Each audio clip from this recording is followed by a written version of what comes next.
an extensive knowledge bank over the years, and we want to share it.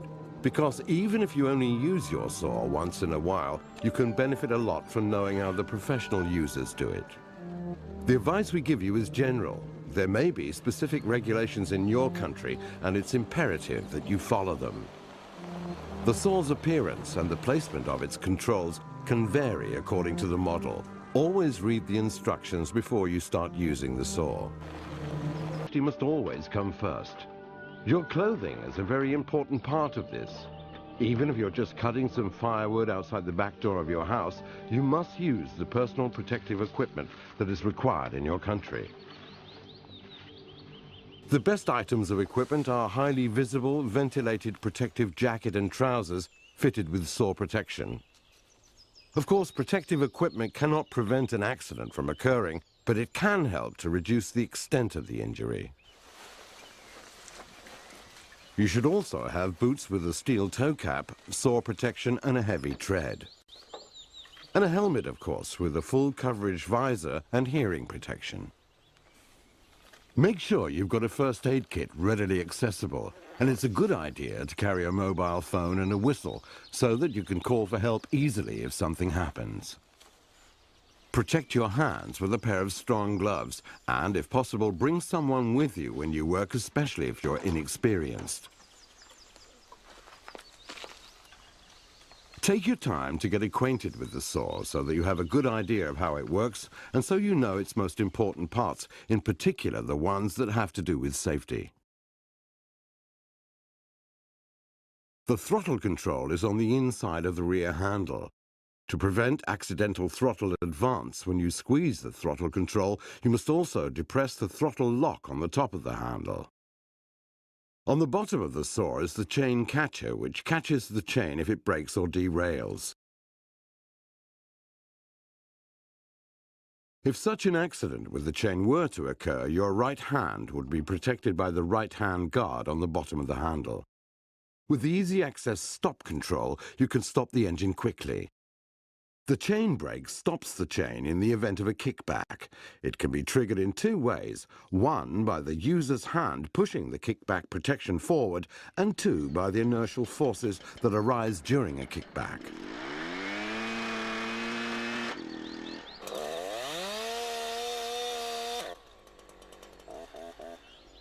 Kickback can occur during most types of operations due to lack of care.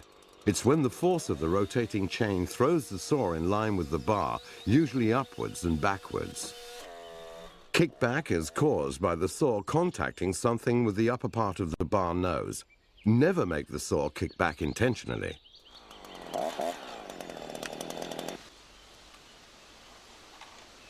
If the chain isn't new, it might be a good idea to file it, since cutting is both easier and safer when the chain is sharp. Also, make sure the chain is tensioned properly. Don't forget that a new chain should always be retensioned after operating the saw for a short period.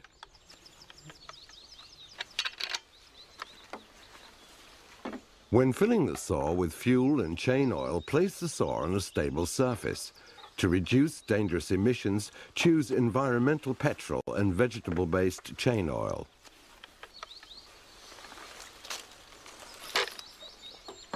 The overfill protection helps you avoid unnecessary spillage, and considering the risk of fires, you should always move the saw before starting it. It's good to work together with someone, but make sure they're at least 5 meters away when you start to use the saw. When felling trees, this distance should be far greater.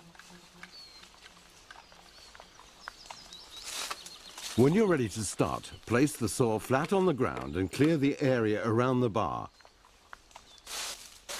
Activate the chain brake by pushing the kickback protection forward, as otherwise the chain will start to rotate when the saw starts. Depress the Smart Start decompression control if the saw has this feature. If the engine is cold, pull the choke all the way out. Put your right foot part way through the rear handle and hold the front handle firmly with your left hand. Pull the starter handle with your right hand until the engine starts. Now push the choke in again with the throttle on halfway.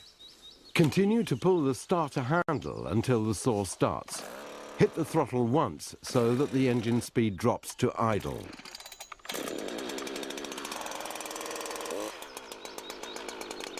If the engine's already warm, don't use the choke, but the other steps are the same.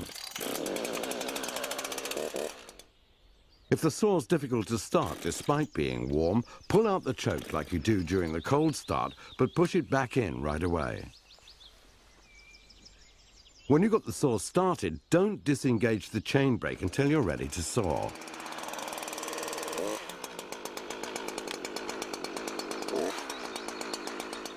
Now check that the chain brake works. Place the saw on a stable surface and squeeze the throttle. Activate the chain brake by pushing your left wrist against the kickback protection without releasing the handle. The chain should stop straight away. Also check the chain lubrication. Hold the saw against something light in color, such as a stump, and hit the throttle. A line of oil should then be visible on the surface.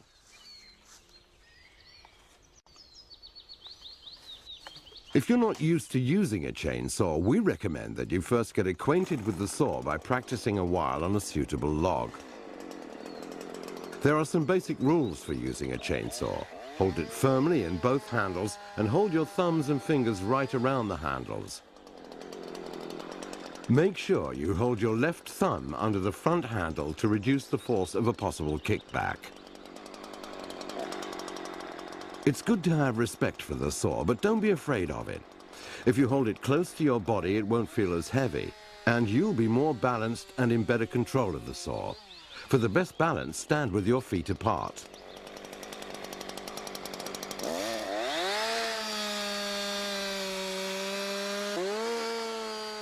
You can saw with both the upper and the lower edge of the bar. When using the lower edge, you're sawing with the pulling chain, which means that the chain pulls the saw away from you. Using the upper edge of the chain, you're sawing with the pushing chain, and the chain pushes the saw towards you. Protect your back by not working in a bent-over position. Bend your knees instead if you're working at a low level. When moving, make sure the chain is not rotating by activating the chain brake or turning off the engine. For longer distances, of course, use the bar guard. Before felling any trees, find out which environmental regulations apply and make sure that you have the necessary permits. When you've decided to fell a tree, you should think about what you can do to prevent accidents. Take note of everything that can affect safety. Are there any roads, overhead lines, or buildings nearby? If so, and you're a beginner, you should leave the job to someone with more experience. If you know that people often pass through the area, you should set up warning signs.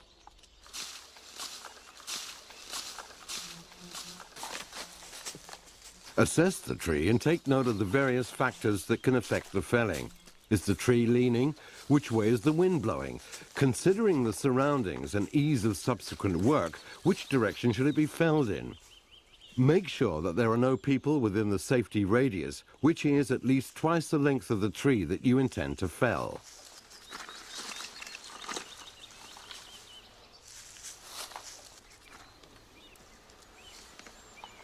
Stand by the tree and decide exactly which direction you want it to fall in.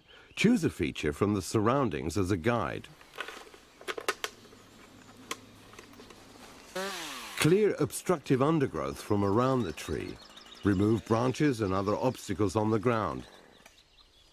On both sides of the tree, you should be able to walk unobstructed at an angle away from the falling tree and remain there at a safe distance. The general idea of directional felling is that you first saw a directional notch, which determines which direction the tree will fall. The directional notch can be made in a variety of ways. The one we're showing here is called the open directional notch.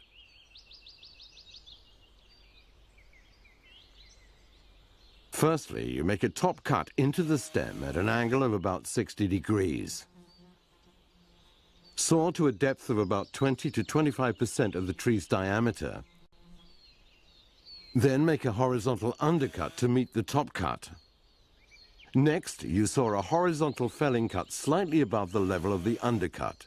It's important that you stop sawing just before you reach the directional notch, leaving what is called a hinge. The hinge guides the tree as it falls. The hinge should be 10% of the tree's diameter, or at least 2 centimeters wide.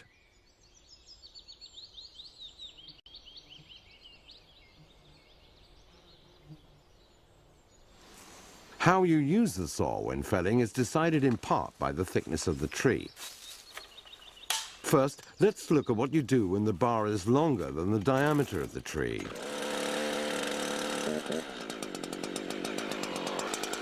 Stand with your legs apart and lean against the tree trunk with your shoulder. To avoid an unnecessarily high stump, make the directional notch low. Hold the saw at the correct angle and sight towards the physical feature in the surroundings that you selected. It should coincide with the felling sights on the top of the saw.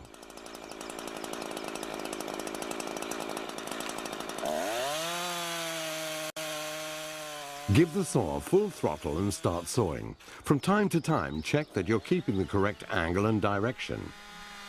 Stay in the same position and make the undercut. Make sure that you meet the top cut exactly. Now it's time for the felling cut. Use either a pushing or a pulling chain. Saw until you have enough room to push in a breaking bar. Make sure you don't touch the breaking bar with the chain when you continue sawing. Leave a hinge that is as even in thickness as possible. Remove the saw and work the bar until the tree starts to fall. The breaking bar is a felling tool for smaller trees. It prevents the tree from falling in the wrong direction and from pinching the blade while sawing.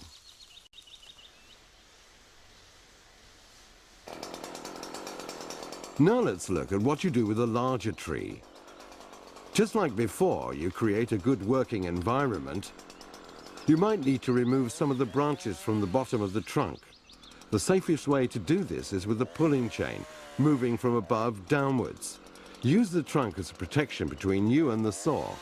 Never prune higher than shoulder height. If the tree has buttress roots, it may be easier if you remove them.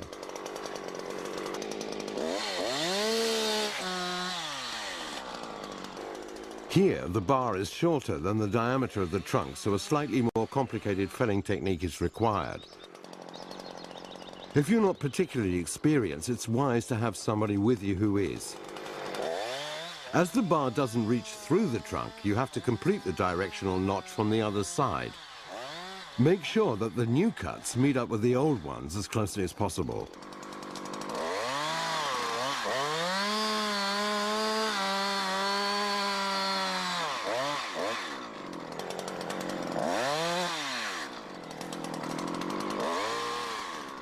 What you're going to do now is called a plunge cut. With full throttle, start by inserting the lower part of the bar nose into the trunk, just behind the intended hinge. Be careful not to touch the tree with the upper part of the bar nose. When the tip of the saw has moved into the trunk a little bit, turn the saw carefully until it is parallel with the directional notch. Press the bar into the tree.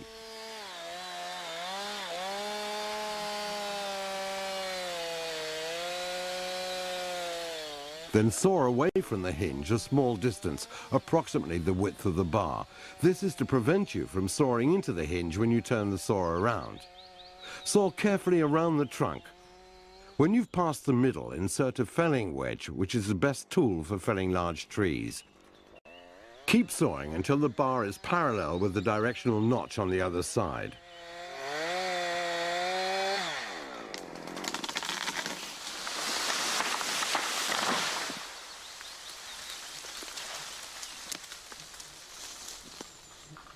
If the tree has rot damage, you have to be very careful and preferably get help from an experienced person if you're not that skilled yourself.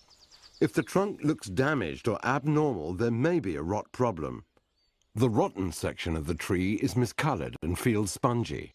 As rot weakens the tree, you have to make the hinge bigger to get the tree to fall safely.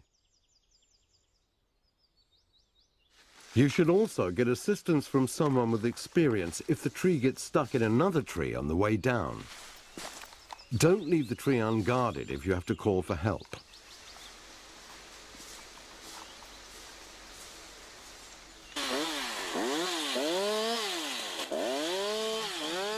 Now it's time for limbing. Work calmly and methodically, as it's easy to get kickbacks. Try to place the trunk so that you can work between waist and knee height. Stand to the left of the trunk and work from the base of the tree upwards. Stand firmly with your feet apart and keep the saw close to your body. Work with both a pulling and a pushing chain, and always try to rest the saw on the trunk or against your hip. Take care not to contact branches with the upper part of the bar nose. Only move when you have the trunk between yourself and the bar of the saw. Branches on the upper side of the trunk can be cut with the saw lying on its side. You can limb the branches on the underside of the trunk at the same time as the rest if you have a good working height. If the tree has large branches, they can be under great tension, in which case you should limb them from the outside and in towards the trunk. Saw with the bar held vertically to reduce the risk of it getting caught. If the branch is very large, you might have to cut it from two sides. Observe how the branches are tensioned so that you can saw them from the correct side. Otherwise, there is a risk that the saw will get caught. If the tree is lying right on the ground, you'll have to wait with the branches on the bottom until you're finished with the others and can roll the trunk over. Be careful when the trunk is close to the ground, since there's quite a risk that you'll touch something with the tip of the bar, which will cause a kickback. Now you've got cross-cutting left. Study the tree before you start, especially if the trunk is thick. First, try to see how it's tensioned. Watch how the trunk reacts when you start to saw. You might have misjudged the tension. Stand off to the side of the cut, since the trunk can jump up when it comes apart. Never stand below the trunk if the ground is sloping.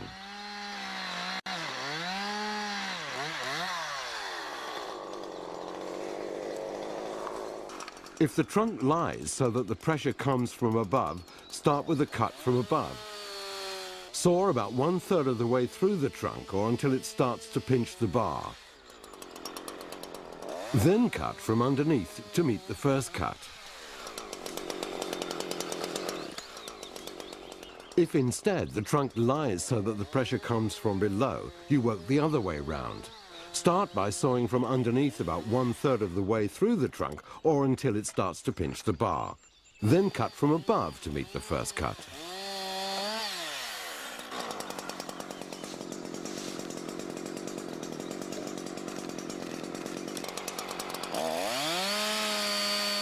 If the bar gets stuck, don't try to pull out the saw.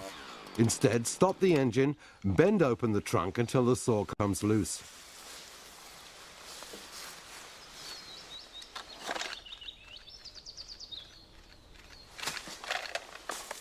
When you've finished work, it's a good idea to take a look at your saw to make sure it's functioning properly, is safe and ready to go the next time you need it. Of course, maintenance requirements depend on how much you use the saw. Filing the chain is an important part of maintaining the saw, and it's not difficult if you use Husqvarna's instructions and equipment. It's easiest if you file the chain relatively frequently.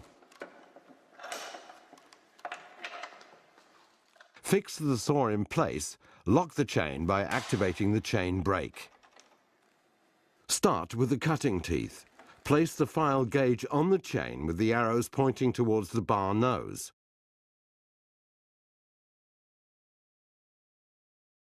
Place the file at right angles to the rollers. File every second tooth with an even pushing stroke.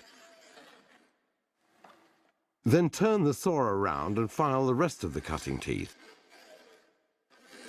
About every third time you file the cutting teeth, file the depth gauges between them as well. Hold the file gauge steady with one hand, select hard or soft depending on which type of wood you normally saw, and file the depth gauge until the file contacts the file gauge.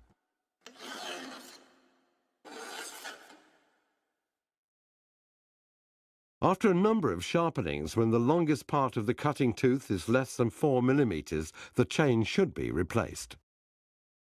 Remove the bar and put the new chain in place. Adjust the chain tension carefully. A loose chain can jump off, and if it's too tight, it will wear out the bar. You should be able to lift the chain approximately 1 centimeter from the track at the middle of the bar, and it should be easy to pull the chain around by hand.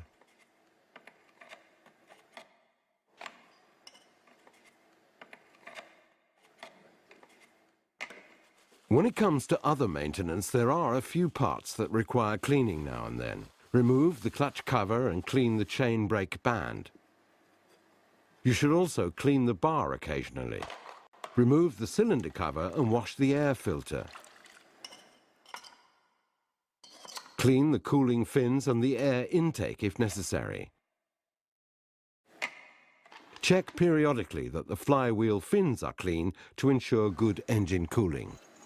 There are other things that should be checked periodically to make sure that they're working as they should. In particular, the chain brake, throttle control and chain catcher. Also check that the chain lubrication hole isn't blocked and that the chain drive wheel is whole and not too worn. See that screws, bolts and nuts are tightened. Read more about service in the saw's user's manual. We hope you've learned more about how to use a chainsaw properly. It might seem like a lot to take in, but with a little practice, you'll soon become competent with the saw. Try to bring along an experienced person at the beginning and study the user's manual and Husqvarna's manual on chainsaw techniques. We hope you'll enjoy using your saw and that you'll be satisfied with the results of your work.